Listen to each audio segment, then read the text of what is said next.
ओम नमो गणराज गजानन गणपती गुणनिधी. ओम नमो गणराज गजानन गणपती गुणनिधी. तर मी ऐकत नसतो, काही मुद्दाम मला ऐकायचं नाही म्हणून नाही, की मी कुठल्या तरी तंद्रीत असतो, नादात असतो. That's why whatever I do is my own. Don't come anywhere near me. मी खूप मोठा आहे. 98.3 मिरचीवर माझं नाव आहे आर.जे. ज्ञानेश्वरी आणि मला खरं सांगते राहुल दादा, खूप आनंद झाला आहे. असं नाही आहे की प्रत्येक इंटरव्ह्यूच्या सुरुवातीला आपण हेच म्हणतो, पण genuinely because I feel like life has come in a full circle. जिथे मला आई तुझ्या कॉन्सर्ट्सना घेऊन जायची, जेव्हा मला ऑफकोर्स अगदी लहान असताना तर काहीच कळायचं नाही आणि मला असं वाटायचं की मला क्लासिकलच्या कॉन्सर्ट्समध्ये छान झोप येते. That was my definition. आणि over the period of time of course thanks to I develop the taste. आणि you were one of the artist ज्यांच्या क्लासिकलच्या कॉन्सर्टला मी कधीही नाही म्हटलं नाही. So nice. So from there to being able to even sit here right now is a big moment for me. त्यामुळे very kind of you. Thank you so much. खूप इन्स्पायर करतोस तू ऑफकोर्स राहुल दादा. आणि गणराज गजानन नावाचं एक नवीन गाणं घेऊन आता अमृता आणि तू आलेला आहात आणि खूप सुंदर झालंय गाणं. मला जाणून घ्यायचं आहे की तुझ्यासाठी तुला किती छान वाटलं बाप्पाचं एक गाणं अगदी गणेशोत्सवाच्या तोंडी मला खूप छान वाटलं. म्हणजे मी वसंतरावच्या नंतर मला वाटतं पहिलं माझं असं म्युझिक डिरेक्टर म्हणून एक गाणं बाहेर येत आहे आणि तेही बाप्पाचं. मला अमृताने विचारलं की राहुल, तू माझ्या माझा पहिला प्रयत्न आहे ॲज अ प्रोड्युसर, सो ते पहिलं गाणं गणपतीचं असावं असं मला वाटतं आणि तू करशील का? सो आय वॉज ॲब्सल्युटली, मी नक्की करीन. आणि कोणीतरी मला समोरून विचारलं आहे की तू संगीत करशील का, ह्याच्यापेक्षा आनंदाची गोष्ट नाही दुसरी.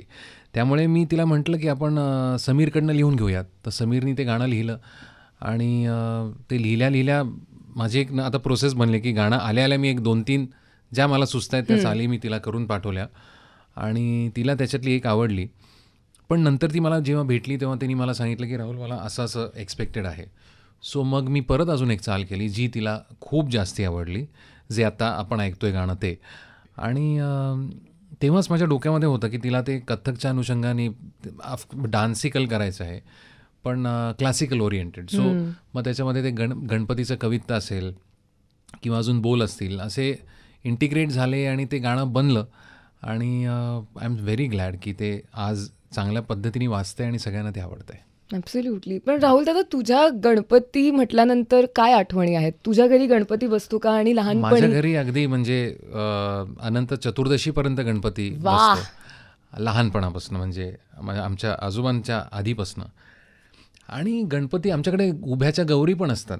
त्याच्यामुळे काय म्हणतात त्याला, पूर्ण त्या सगळ्या 10 दिवसांमध्ये मला आठवतं आहे आजी माझी जेव्हा होती तेव्हा उकडीचे मोदक असतील किंवा त्या सगळ्या गोष्टी घरी बनायच्या आमच्या आणि मी आजीला मदत करायचो. म्हणजे मला उकडीचे मोदक पण येतात करता, फक्त मी आता करत नाही कारण एकदा केली तर मला नेहा दरवर्षी करायला लावेल.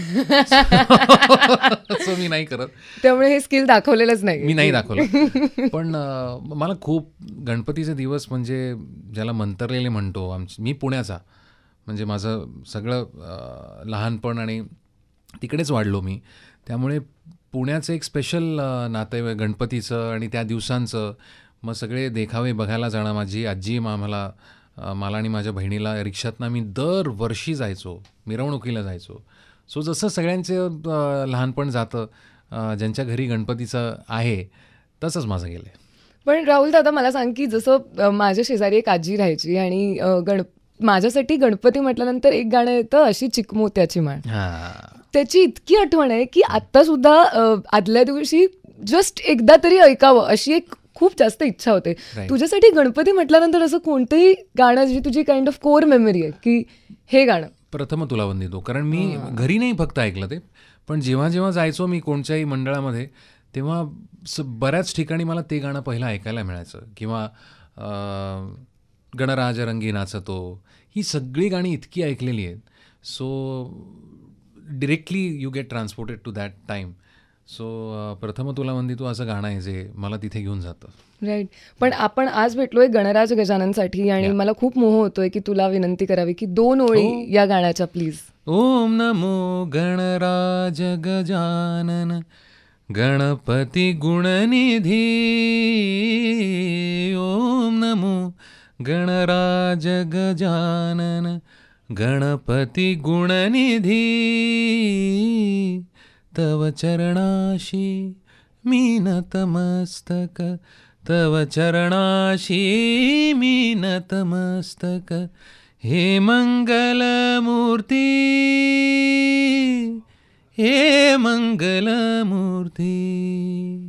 क्या बात है. थँक्यू. खूप खूप धन्यवाद आमच्यासाठी हे गायल्याबद्दल. राहुल दादा, तुझ्या एका मुलाखतीत मी असं बघितलेलं की तू म्हणत होतास की जेव्हा एखादी मैफल खूप रंगते आणि लोक उभे राहतात, टाळ्या वाजवतात, भारावून जातात, तेव्हा तू डोळे बंद करतोस आणि तुझ्या डोळ्यांसमोर आजोबा येतात आणि ते म्हणतात की तुला काहीच येत नाहीये, तुला आठवतंय की नाही. आणि मी तुला सांगते, जस्ट एज अन ऑडियन्स किंवा क्युरियस पर्सन मला खरंच खूप नवल वाटलं या गोष्टीचं की जर आपण म्हणजे तू इतका रियाज केला आहेस आयुष्यात, त्यानंतर सुद्धा आपल्याला काही येत नाही या विचारासोबत तू कसा राहतोस एक आर्टिस्ट म्हणून? सोपं आहे, कारण खरंच जेव्हा once you have the realization that you don't know anything, मग एकच गोष्ट असते की मला हे समजून घ्यायचं आहे. आणि बरेच वेळेला काय होतं की रोज तुम्हाला एक वेगळा अर्थ पण मिळू शकतो त्याच गोष्टीचा. आणि इनफॅक्ट मी काल एक कुमारजींवरती, त्यांची जन्मशताब्दी आहे, तर त्यांच्या बंदिशींवरती मी एक 3 तासाचा प्युअर ज्याला म्हणतो क्लासिकल असं मी गायलो पुण्यामध्ये. आणि त्या दरम्यान पण मी हेच म्हटलं लोकांना की मला कुमारजी काय कळले किंवा मला गाणं काय कळलं मला माहिती नाही. मला जे कळलं, मला जे आत्ता वाटतं आहे ते माझं गाणं आहे. त्याच्यामुळे मला काल जे वाटत होतं किंवा मला उद्या जे वाटेल ते नाही, मला जे आत्ता वाटतंय ते माझं गाणं आहे. उद्या मे बी मी स्वतःला पुसून टाकीन, काहीतरी मला वेगळं वाटेल. आणि त्यामुळे मला असं वाटतं की ही जी भावना आहे की मला काहीच येत नाही, it's a realization. It's not modesty, it comes out of realization. आणि जेव्हा तुम्हाला खरंच आतून हे वाटतं तेव्हा मग कितीही तुमचं कौतुक झालं ना किंवा तुम्हाला कितीही अवॉर्ड्स मिळाले तरी तुम्हाला माहिती असतं तुम्हाला काय करायचं आहे आणि तुम्हाला अजून किती शिकून घ्यायचं आहे. राईट. पण राहुल दादा, संगीत किंवा गाणं म्हटल्यानंतर ऑफकोर्स सूर आणि ताल तर फंडामेंटली येतात, पण मला सांग की त्यासोबत एखाद्या कलाकाराचा विचार किती महत्त्वाचा असतो? मला असं वाटतं की नुसता सूर आणि ताल ह्यांनी गाणं येत नाही, तर ते त्या विचारांनी, आणि म्हणजे विचारांनी काय होतं की त्या शब्दांना काय सांगायचं आहे. हां, जेव्हा आपण एखादं कोणचंही सेमी क्लासिकल म्हणूयात किंवा चित्रपट गीत म्हणूयात किंवा कोणचंही भावसंगीत म्हणू आपण, सो त्या शब्दांना काय म्हणायचं आहे, त्या शब्दांना सुरांनी कसं तुम्ही श्रीमंत करता त्याच्यावरती सगळं असतं. त्यामुळे ते शब्द पोचवायचे असतात. त्यामुळे तो जर तुम्हाला ती भावना कळलीच नाही तर कितीही सुरामध्ये असा तुम्ही, कितीही तालात असा, तुमचं गाणं पोचणार नाही. मग मी असं एकदा म्हटलेलं आहे माझ्या मी जे काही यूट्यूब कलेक्टिव्ह करतो, मला काहीतरी सुचतं, कधीतरी खूप चांगलं सुचतं, कधी नाही सुचत. पण तेव्हा मी म्हटलं होतं की फक्त सूर आणि ताल ज्याचा चांगला असतो किंवा ज्याचा पक्का असतो त्याला गाणं पोचवता नाही येत. ज्याच्याकडे सूर ताल नसतो पण त्याला ती भावना पूर्णपणे समजलेली आहे. म्हणजे आपण जेव्हा वारीमध्ये जातो तेव्हा आपल्याला ती गाणी इतकी आवडतात. ती काय सूरतालामध्ये असतात का प्रत्येक वेळेला? तर नाही, पण ती आळवणी इतकी मनापासून असते पांडुरंगाची. तर तसं मला वाटतं की म्हणजे हे चिमटेवाले जे कबीरबाणी गातात ते इतके मनापासून गातात की ते सुरात आहेत का नाहीत हे तुम्हाला विसर पडतो, कारण तो भाव खूप सुरेल असतो असं मला वाटतं. Right, absolutely. मला सांग बघ, जेव्हा तू हे म्हणतोस तेव्हा डू यू थिंक की लाईफ एक्सपिरियन्ससुद्धा तुमचं गाणं कुठेतरी रिच करतं? मी हे पण म्हटलं आहे बरेच वेळा की व्हॉट मेक्स युअर आर्ट और music meaningful is the suffering that you have. आणि मला असं खूप वाटतं की प्रत्येकाच्या आयुष्यामध्ये कोणत्या ना कोणत्या पद्धतीने ते येत असतं. आणि देवाला काय मागायचं असतं तर तुम्हाला ते मागायला पाहिजे. जर तुम्हाला खऱ्या अर्थाने समजून घ्यायचं असेल काय आहे, म्हणजे सफरिंग म्हणजे मी असं नाही म्हणते खूप आपल्याला हाल अपेष्टा पाहिजेत किंवा इन एनी फॉर्मॅट की मी आय एम रेस्टलेस, मला हे येत नाही, मला काय येत नाही, मला काही काही गोष्टी आहेत, काही काही अनुभव आहेत. आणि त्याच्यातनं मला आठवतं आहे मी खूप एक 20-22 वर्षापूर्वी नाट्यसंगीताची वाटचाल नावाचा एक कार्यक्रम आजोबा करायचे, तोच कार्यक्रम केला होता. आणि तेव्हा मी गायलो तेव्हा चित्तरंजन कोलटकर समोर बसले होते, माझ्या आजोबांचे मित्र आणि खूप मोठा अभिनेता. तर ते येऊन बोलले आणि ते म्हणले की याचं गाणं अगदी वसंतासारखं आहे, पण एक त्याचा आजोबा ह्या नात्याने मी सांगतो की थोडंसं नाट्य कमी पडतं आहे. तर मला कळायचं नाही नाट्य कमी पडतं आहे म्हणजे काय. सो मी संगीत नाटक जेव्हा करायला लागलो तेव्हा मला त्याच्या शब्दांचा अर्थ कळायला लागला. आणि जसा जसा मी मोठा व्हायला लागलो तसं तसं त्या अनुभवांती तुम्हाला काही काही गोष्टी आपोआप यायला लागतात. जर तुम्ही काय म्हणतात त्याला, तुमची शोधक वृत्ती असेल ना, तर तुम्हाला ते वेगळं असं करायचं असं नसतं. It becomes a part of you. Right. So it starts to काय ते संगीत जे आहे ते 24 तास आतमध्ये जेव्हा अव्याहत सतत चालू राहतं तेव्हा देन मी काही आता तू मला विचारलंस तू रोज किती तास रियाज करतो, तर मी नाही करत रियाज. एकेकाळी मी 12 वर्ष मी रोज 8 ते 10 तास रियाज केलेला आहे. म्हणून मी आत्ता करायला पाहिजे का नाही याचा प्रश्न नाही, पण ते गाणं सतत आतमध्ये चालू आहे. मग ते क्लासिकलच्या स्वरूपात बाहेर येईल किंवा एखाद्या ह्या गणराज गजाननसारख्या गाण्यातनं बाहेर येईल. सो इट्स ऑलवेज ऑन, ज्याला आपण मंथन म्हणू. विचारांचं पण आहे, सुरांचं पण आहे. So it has to be 24/7. So do you mean when you are not performing also कुठेतरी यू आर 100%. कंटिन्युअसली? आणि म्हणून मी नादात असतो. नेहा बरेच वेळा चिडते, अरे मी काय तुला सांगते तू ऐकतच नाहीस. तर मी ऐकत नसतो काही मुद्दाम मला ऐकायचं नाही म्हणून नाही, की मी कुठल्या तरी तंद्रीत असतो, नादात असतो. आणि तो मला आधी कळायचं नाही की अरे मी I use to make it a point की अरे काय कोण बोलतं आहे आपल्याला नीट ऐकायला पाहिजे. म्हणून मी ड्रायव्हिंग करत नाही. कारण मला माहिती आहे मी जर त्या ह्याच्यात असेल तो बाकीच्यांना कशाला उगीच त्रास माझ्यामुळे. सो म्हणून मी फारसं ड्रायव्हिंग करत नाही. कारण असतो मला तो नाद असतो सारखा की काय चालू असतं माहिती नाही. कुठेतरी काहीतरी ऐकलेलं चालू असेल, कोणचं तरी एखादी बंदिश रागातली चालू असेल आणि ती एकदा सुरू झाली की ती काही महिने राहते. अच्छा. म्हणजे असं नाही की एखादा कुमारजींनी मांडलेला विचार असेल, मी त्याला म्युझिकल स्टेटमेंट म्हणतो, त्या स्टेटमेंटवरती तुमचे 6-6, 7-7 महिने जाऊ शकतात जर तसा तुम्ही त्याचा मागोवा घेतलात तर. आणि तो चालू असतो माझा. मग एक गझल असेल कोणची किंवा हे, आणि मला इतकं आवडतं ऐकायला. आणि या लॉकडाऊनच्या काळामध्ये मी मेहदी हसन असतील, गुलाम अली असतील, लताबाई असतील, असं इतकं उदंड ऐकलं आहे आणि त्यांनी मला इतकं समृद्ध केलं आहे, एक गायक म्हणून पण आणि एक मनुष्य म्हणून पण.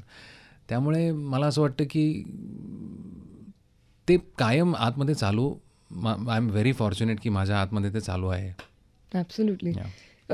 परवाच्या दिवशी ना चिन्मय मांडलेकर आलेले आणि तेव्हा चिन्मय दादा असं म्हणाला की सगळ्यांची एक तक्रार असते त्याच्याकडे की तो कधीच सॅटिस्फाईड नसतो त्याच्या स्वतःच्याच कामाने.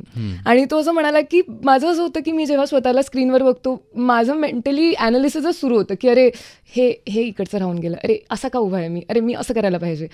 आणि त्यामुळे ही इज नेव्हर रिअली, तो म्हणाला की out of all the work I have done, मी फक्त असे 1-2 रोल्स तुला सांगू शकेन जिथे मला वाटलंय की हां मी काहीतरी छान केलंय. मला सांग तुझ्या बाबतीत सुद्धा सगळ्यात आधी असं होतं का, आणि किती महत्त्वाचं आहे कलाकारांनी सतत असमाधानी राहणं? मला वाटतं समाधान ही गोष्ट कलेच्या बाबतीमध्ये कधीच कोणाला येऊ नये. कारण प्रत्येक खेपेला आपण काही चुका करतो. मला असंही म्हणतो मी नेहमी की तर जर त्या चुका मी नाही केल्या तर मी शिकणार नाही आणि मी कायम नवीन चुका करतो. मी ती चूक परत करायची नाही असं ठरवतो. पण बऱ्याच खेपेला काय होतं, आर्टच्या बाबतीत असं आहे ना की मला कायम असं वाटतं की जर मला काही शोधायचं असेल तर I have to be vulnerable in front of music, in front of the audience. मी जर सेफ मोडमध्ये गायला लागलो तर मग it will be a performance आणि I don't like to perform. As an artist there is a element of performance every time, पण I limit it to म्हणजे माय एक्सप्रेशन अँड माझी ती जे काय मला शोधायचं असतं ना, that takes over every time. म्हणजे नाटकामध्ये पण मला आठवतं आहे की मी विचार करून जायचो की अमुक आता अशा पद्धतीने हे आपण पद गाऊयात, आणि तिथे गेल्यानंतर मला काहीतरी वेगळं सुचायचं की मला वन्स मोर मिळायचं नाही, पण मीच शिकवलेल्या गाण्यावरती जसं कोरिओग्राफ आपण करतो त्याच्यावरती हमखास दुसऱ्या मुलाला किंवा मुलीला वन्स मोर मिळायचा. पण I could care less about it, कारण मला आज अमुक एक गोष्ट नवीन सापडली बाबा. त्याच्यामुळे तू माझं गाणं प्रत्येक वेळेला ऐकलंस तर ते थोडंसं तुला काहीतरी वेगळं वाटेल, कारण मला ते सारखं वेगळं वाटतं. आणि त्या प्रोसेसमध्ये when you are vulnerable you are bound to make mistakes. म्हणजे कसं आहे ना की फजिती होते, तुम्ही केळ्याच्या सालीवरनं घसरून पडता आणि आपणच स्वतः हसतो आणि आपण स्वतः उठतो आणि परत चालायला लागतो. तसंच गाण्याचं आणि कोणत्याही कलेचं आहे. त्यामुळे मला वाटतं की ते समाधान मला येणार नाही, कारण मला येतच काही नाही, तर कसं समाधान मानू मी. Back to that thought. Absolutely. तू स्वतः तुझे परफॉर्मन्सेस, म्हणजे आता तर ऑफकोर्स यूट्यूब आणि व्हिडिओ आता इतकं झालं आहे, त्यामुळे बरेच लोक शूट करत असतील. Do you ever go back, especially मैफलीतले परफॉर्मन्सेस, तुझं आधी सादरीकरण तू नव्हतो मी बघतोस? जात, पण आता मुद्दाम जातो मी. कधी की sometimes I enjoy my performances.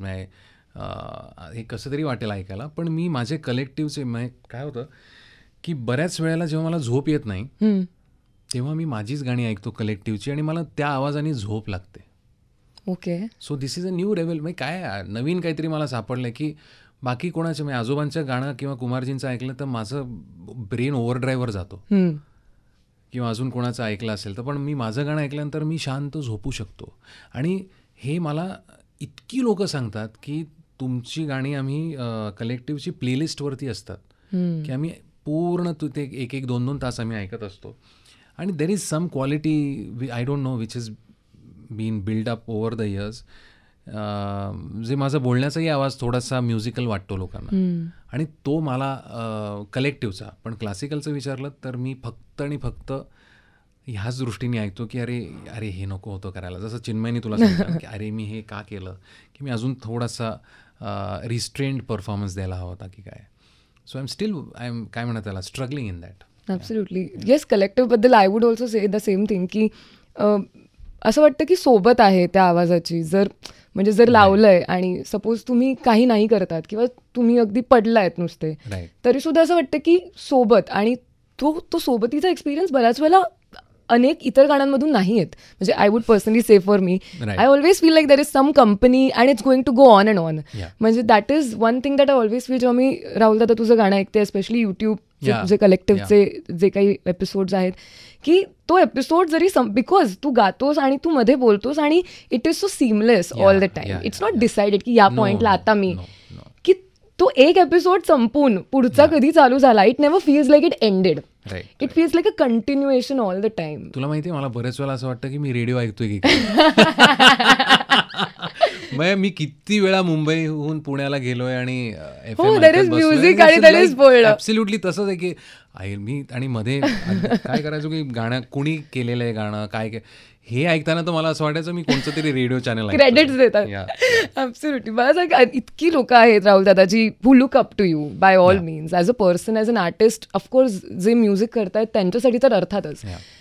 जी तरुण लोक या क्षेत्रात येऊ इच्छितात त्यांनी रियाज कसा करावा असं तुला वाटतं? नाही, मला असं वाटतं की देर आर टू थिंग्स. म्हणजे रियाज हा वेगवेगळ्या लेवलवर होत असतो. एक वय असतं ज्याच्यामध्ये you have to build your skill set, right. मग ते कोणत्याही ह्याच्यामध्ये आपण जसे शाळेमधनं शिकतो आणि त्याच्यानंतर आपण ग्रॅज्युएट होतो, पोस्ट ग्रॅज्युएट होतो, आणि त्याच्यानंतर आपण ॲक्च्युली आपण काय वोकेशन चूज करतो आणि आपण कशात काम करतो, those are two different things. तसं skill set for a singer or for any musician, instrumentalist असेल, so there is an edge where तुम्हाला त्या पद्धतीचा रियाज करून you have to build your skill set. आणि सगळ्यात महत्त्वाची गोष्ट starts after that, where you have to listen to as many musicians as possible. चांगलं जितकं गाणं तुम्हाला ऐकता येईल, पूर्वीचे असतील, आत्ताचे आपले कंटेम्पररी लोक असतील, आणि त्याच्यातनं तुम्ही स्वतः एक पडताळून बघू शकता की मी कुठे आहे एक. आणि मला माझा कल कोणत्या गाण्याकडे आहे किंवा माझा कल कोणत्या म्युझिककडे आहे, राईट. कुणाचं मला आवडतं ऐकायला. आणि then you don't have to की मला हे करायचं आहे ते करायचं आहे. यू ॲसिम्युलेट, तुम्ही आपोआप ती गोष्ट तुमच्यामध्ये झिरपत जाते, आणि then when it comes from you it becomes yours. ते मग तुमचं गाणं होतं, ते त्या माणसाचं गाणं राहत नाही. Right, absolutely. तू कधीतरी कुठेतरी म्हणाला होतास की बोलतो तसं गाता आलं पाहिजे, इतकं ते स्वाभाविक असावं. मला हे विचारायचं आहे की तितकं ते स्वाभाविक येण्यासाठी I am sure there is a lot of effort that has gone at some point in time, ज्याच्यानंतर ती ईज मिळते. मला थोडंसं जाणून घ्यायचं, what do mean exactly when you say की जसं आपण बोलतो तितकं स्वाभाविकपणे गाणं आलं पाहिजे? म्हणजे गाणं ही एक वेगळी काहीतरी क्रिया आहे. आपण आत्ता मी ज्या पद्धतीने बोलतोय त्या पद्धतीने मी एखादं इमोशन एक्सप्रेस करू शकतो. It can be a dialogue, it can be a song. देवा सरू दे माझे मी पण. So to feel that emotion. आणि जसं आता मी बोलतोय, तुझ्या दर्शने उजळो जीवन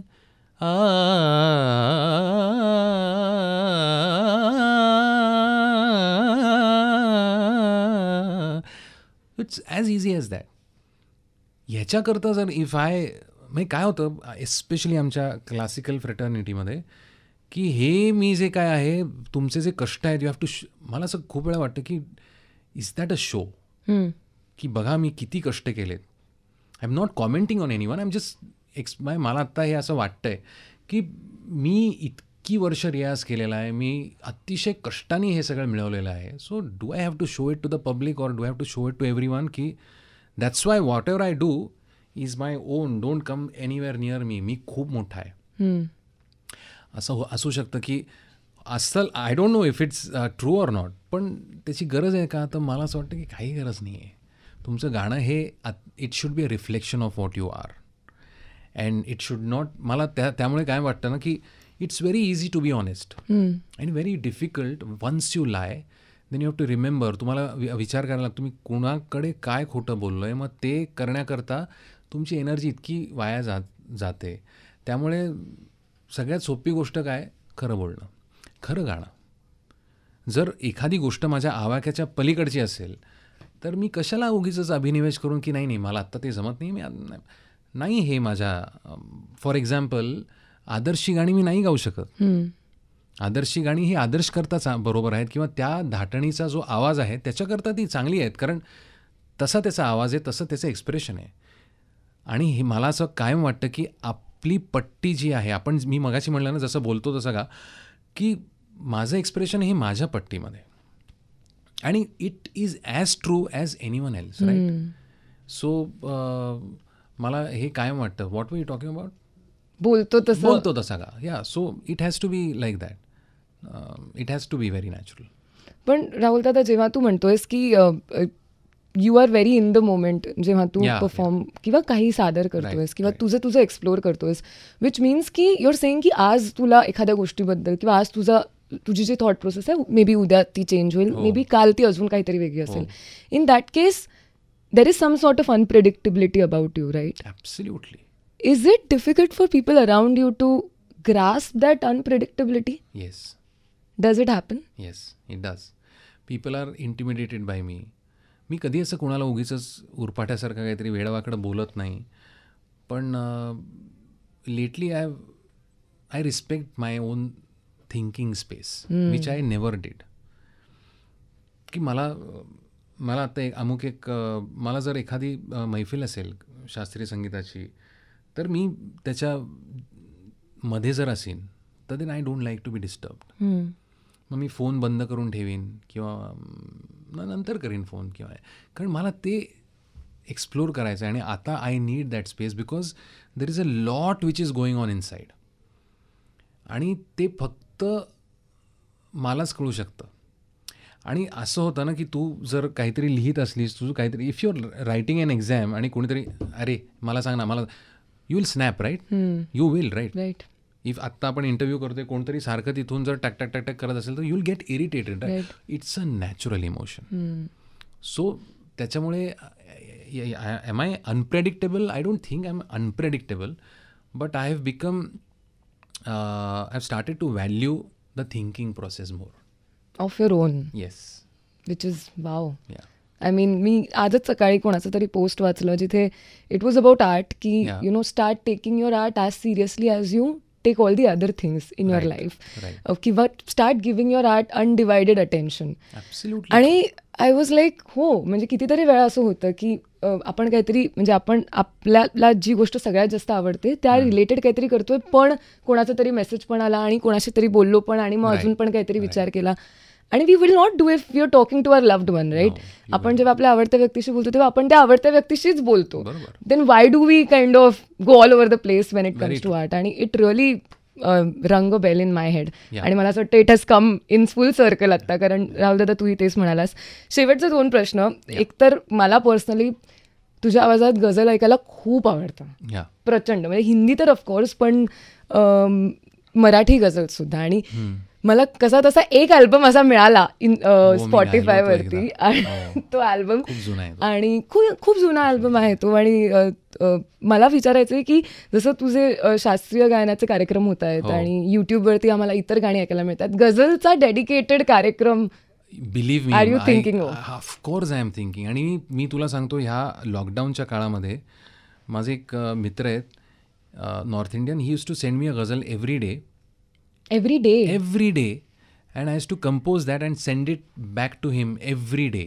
माय गॉड. आणि असं बॅक अँड फोर्थ 50 दिवस झालं. And I have like 50 compositions out of which मी 8 मागच्या 2 वर्षापूर्वी रेकॉर्ड केली. ती अजून मी का बाहेर नाही काढली, आय डोंट नो. आणि आत्ता पण माझ्या डोक्यात आहे की नेक्स्ट मंथ अजून एक 8 रेकॉर्ड करून ठेवायची. आणि दे आर रिअली नाईस. म्हणजे not because I have made it, पण मी ती इतक्या लोकांना ऐकवली आहेत. कधी कधी कार्यक्रमातही गातो की मला जर क्लासिकलच्या नंतर काही फॉर्म आवडत असेल गायला, एक्सप्रेस करायला, ऑफकोर्स नाट्यसंगीत आणि हे ह्याच्या बरोबरीने मला गझल गायला खूप जास्ती आवडते. आणि मला डेडिकेटेड गझलचा मला कॉन्सर्ट करायचा आहे. मी 2-3 केले, जास्ती नाही केलेले, पण I would love to do that. Please do that. You know, आत्ता मला खूप इच्छा होते तुला एक फरमाईश करायची आणि मेंटली मी कन्फ्युज्ड आहे, कारण हिंदीमध्ये मला ये नय आणि डरे डरे ऐकायची इच्छा होते. Of course not a ghazal, but I don't know why that just came to my mind. आणि मराठीत कधीतरी ते मला ॲक्च्युली इतकं सुंदर लिहिलं आहे ते वैभवनी. खूपच सुंदर आहे ते.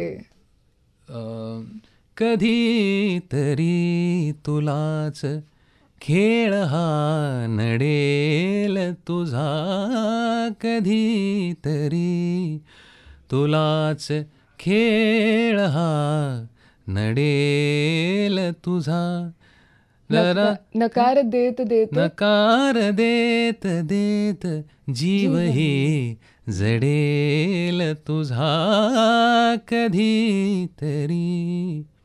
सो ही खूप वर्षांनी गायलो मी ॲक्च्युली.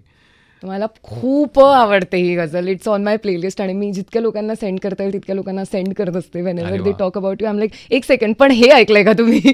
एक शेवटचा प्रश्न, बिकॉज गोदावरी हा चित्रपट माझा खूप जवळचा आहे. For I don't know why, but there is some connection.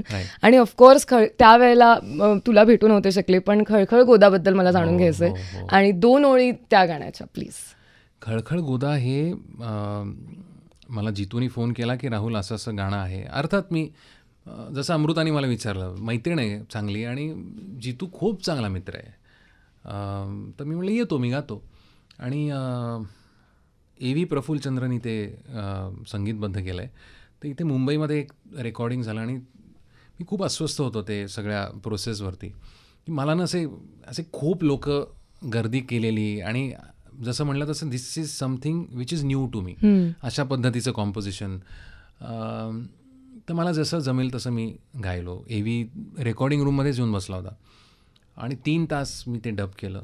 त्याला पाहिजे नाही असं सगळं. आणि मला नवीन नवीन खूप गोष्टी शिकायला मिळाल्या. एरी व्हॉईस कसा काढायचा, अमुक तमुक तमुक, खूप मला त्यांनी शिकवलं. आणि ते गाणं रेकॉर्ड झालं आणि ते सगळं वावा वगैरे सगळं झालं. आणि 1-1.5 महिन्यांनी मला त्याचा मेसेज आला, दादा तुला आवडलं का रे गाणं?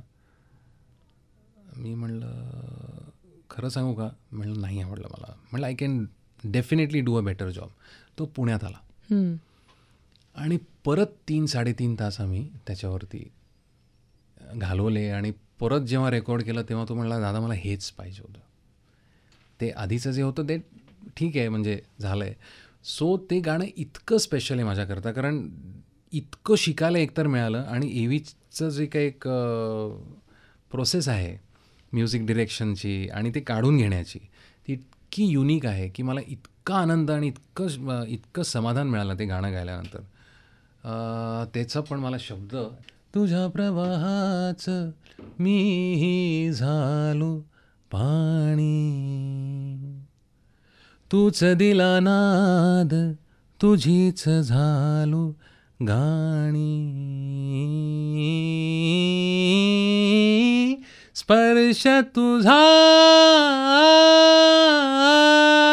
गार, निळा निळा शार, तुझी आठवण मला जुनी फार.